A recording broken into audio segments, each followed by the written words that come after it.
Well, we spent a big chunk of yesterday's show talking about the bill that passed the House of Representatives to ban TikTok. I came out against the bill. Congressional Representative Beth Van Duyne voted for the bill. So while we've been friendly on the show before, I think we're at odds on this one. Why should I change my mind about this bill, Congressman Duyne? Look, I am unabashedly willing to support policies that I feel defend our national security. And that includes taking on the Chinese Communist Party. I mean, Communist China's alarming and increasingly aggressive attempts to try to infiltrate our country and they're conducting intelligence gathering on our youth, on the 170 million people that use that app. One or two out of three of our teens are on it, spending an average of 9 hours a week.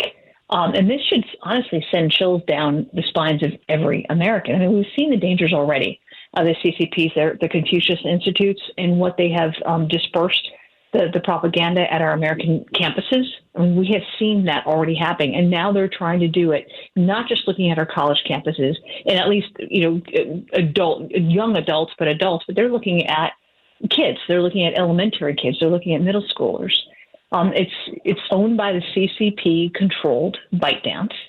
And until that changes, quite honestly, TikTok has no place in our country. This is not about revenue. This is not about private industry. This is about allowing a foreign entity or foreign adversary direct contact with political propaganda, which is trying to turn the minds and the hearts of Americans against its own country. It's a spy tool.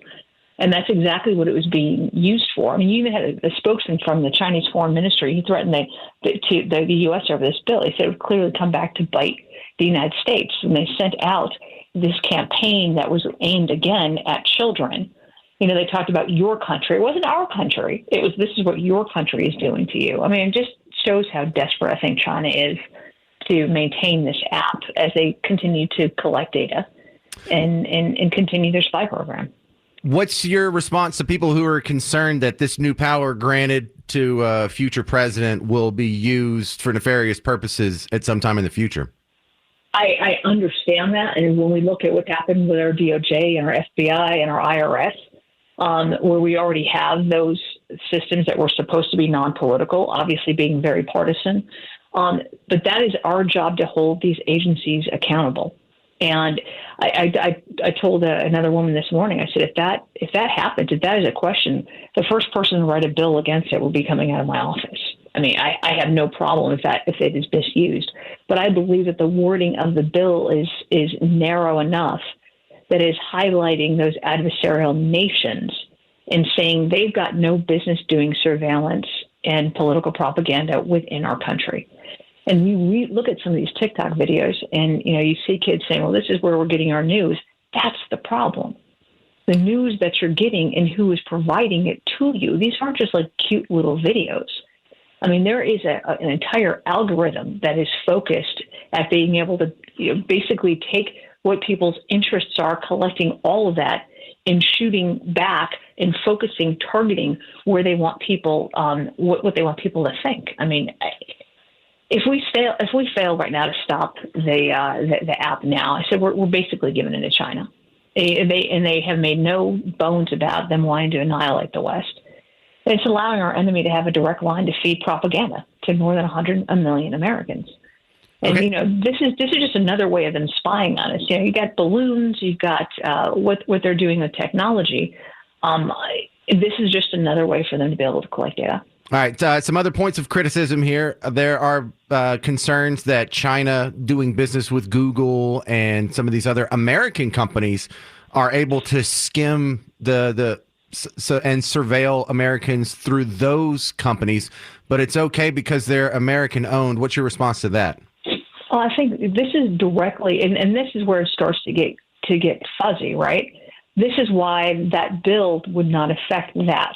This is specifically going after, foreign adversaries that have this kind of control. And it is very clear to identify who those foreign adversaries are. And again, there's a lot that we could have done. And I think this is a very limiting bill. They're looking at specifically the threat from TikTok and from CCP. What's your response to people who are pointing out that during the last election cycle, there was the Hunter Biden laptop Russia connection that was alleged by 51 intelligence officials that all turned out to be wrong, as a pretty clear example of how this whole national security enemy of the state thing will be misused if you give them a bigger stick? Well, I think that's why you're seeing the hearings that you're seeing. You're seeing Mark Zuckerberg, for example, having to come and take some accountability for what they did. And we are looking at ways of being able to draft laws that don't have that domino effect.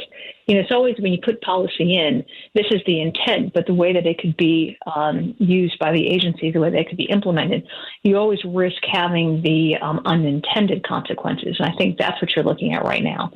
So when you look at Facebook, for example, again, you're having the hearings trying to determine what's the best way moving forward for that not to happen, also not to get involved in the free enterprise system, and also not to squelch people's First Amendment rights. This is not about content for TikTok.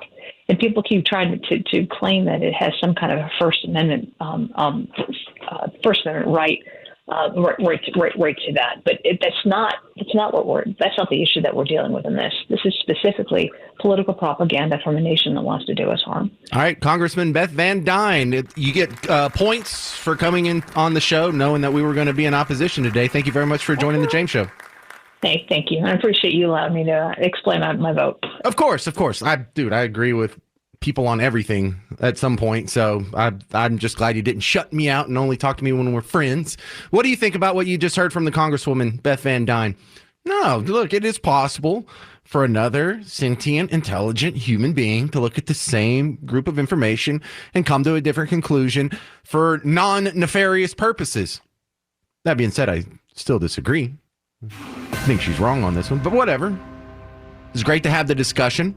And this is funny because this intra-party disagreement is happening on both sides of the aisle. It's funny because right now you have some Democrats arguing with other Democrats. Dick Durbin is arguing with Alexandria Ocasio-Cortez. On the other side, you have Dan Crenshaw and Beth Van Duyne arguing with the likes of a Thomas Massie or a Rand Paul or a James Parker, if I could just give myself a promotion there. What do you think? Did you like Beth Van Duyne's explanation? Was that good enough for you, or did you agree with her to begin with? Or I'd like to hear what you think. 800-288-WBAP, 800-288-9227. James, you're on the James Show. Welcome. Well, thanks for having me. I just listened to this stuff. It's just laughable. I mean, it is truly funny for anybody to think that our government cares about us. All they care about is themselves. That's the reason why they want to get rid of TikTok and take control of it. When is the last time that our government has actually cared about our security? They're worried about their security. The government is worried about people saying things on TikTok that they can't say on Facebook, that they can't say on other platforms. That's just my opinion. Well, I like your train of thought too, because I think the more pressing issue isn't the nefarious consequences of kiddos using TikTok in America. I think something needs to be done about the platforms that are based out of here that censored speech during the last election cycle, and then have sort of stopped doing so since then, which makes it even more suspicious. But almost everything that you were censored for in 2016, in 2020 and 2021, has turned out to be true. I think that is terrible, isn't it? Right. And they had people from our government in the office, in the hallway with the other offices, at Twitter, at Facebook, at Google, calling these shots. And wow, you're right. James, they were trying to protect us. Oh, good point. Thank goodness they were trying to protect us. Oh, I feel so safe. Thank you, James in Dallas. I like that other James. Mona in Fort Worth, you're on the James Show. What do you think, Mona? Well, my husband and I, we were driving back from Fort Worth to our home in Granbury, and we heard your interview. And we thought that her logic was a little backwards because instead of having hearings and talking about how to make things more secure, safe, or how to make it to where it couldn't be used against American people, after they passed the bill, it seemed like that was a backwards approach to it. And then the second thing we thought is why not, like you were just saying, deal with the issues that have come to light with our own companies in the U.S. and worry about that. And once you get those two things on, then maybe look at something else. But it just seems like a knee-jerk reaction. And I'm always worried when Republicans and Democrats agree a lot. Usually things don't come out well, and it's knee-jerk. I mean, look at the Patriot Act and how it's being turned around now. So it just seems like the hearings are not doing. Because a lot of times they have hearings and nothing really comes out of it. So we just thought those were the things we just really didn't like about her logic. And Mona, I'm going to make some assumptions here, but I'm probably right. You agree with Beth Van Duyne on probably 90% of issues like this. How did they not see this? How did they not see what we see? I do not know. I do not. My husband just said that very thing before you did, before we called her, that he usually likes her, but he doesn't know what in the world, where she's coming from on this. Yeah. Even if she explained it, it still seems like we thought a backwards approach. Yeah, it wasn't really good enough based on all the things that we've had happen, like in the last year that have been uncovered. All right. Well, I need you to get out your Purell, get out your hand sanitizers, because I'm going to tell you something uncomfortable. You agree with Alexandria Ocasio-Cortez and not Beth Van Duyne on this issue. Isn't that kind of, oh my goodness. It's unusual, but honestly, I couldn't care less. Love it. Good. Great call. Let's do Rick and Denton. I got time for one more. What's up, Rick? What do you think about all this? Yeah, I kind of think it's typical political double talk. We got people across the border. We got fentanyl. We got criminals. We got the cartel. And all the election problems that we have. And they're worried about an app. I mean, it's just ridiculous. Well, we can do both. They can ignore the border and pass legislation on other things at the same time, and that doesn't necessarily make what they're doing here wrong. It does kind of question, what their priorities are, sure, but that doesn't make this bill wrong. I haven't seen anybody die from TikTok yet, but maybe I'm wrong. There's what? Plenty of evidence of people dying because of the border. I like that argument. That's pretty solid. Good stuff. I appreciate it, Rick and Denton. Carrington and Addison, you're on the James Show. What do you think, Carrington? Hey, James. Thanks for having me. Quick thought. So Mary Van Duyne, Beth Van Duyne.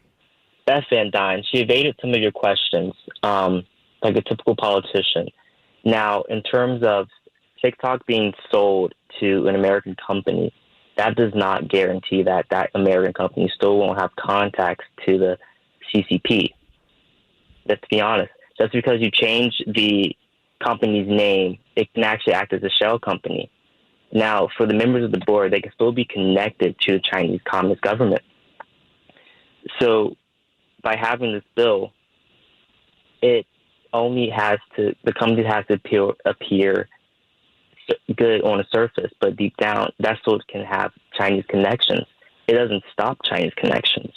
Yeah, I hear you, and that explains, Hunter Biden, Joe Biden, why they would be in favor of pro-CCP policies, but that doesn't explain Beth Van Duyne. She's not bought off by the Chinese.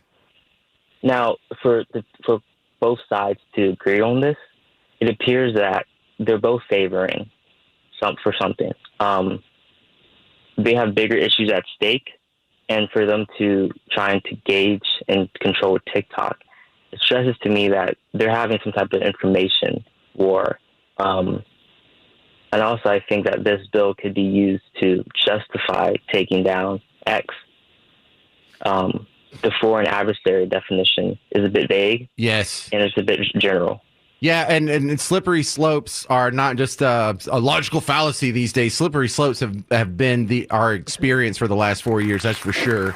So, yeah, Carrington and Addison, thank you very much for calling. And you remember, whether it was the Russian collusion hoax, the Hunter laptop, so many of these other hoaxes and stories that turned out to not be true, COVID's natural origins or the Ukraine hoaxes or January 6th or whatever. Yeah, I do not trust my government to judiciously use the language as narrowly as possible from this bill. No, there's no way they could use that to persecute domestic political opponents. Yeah.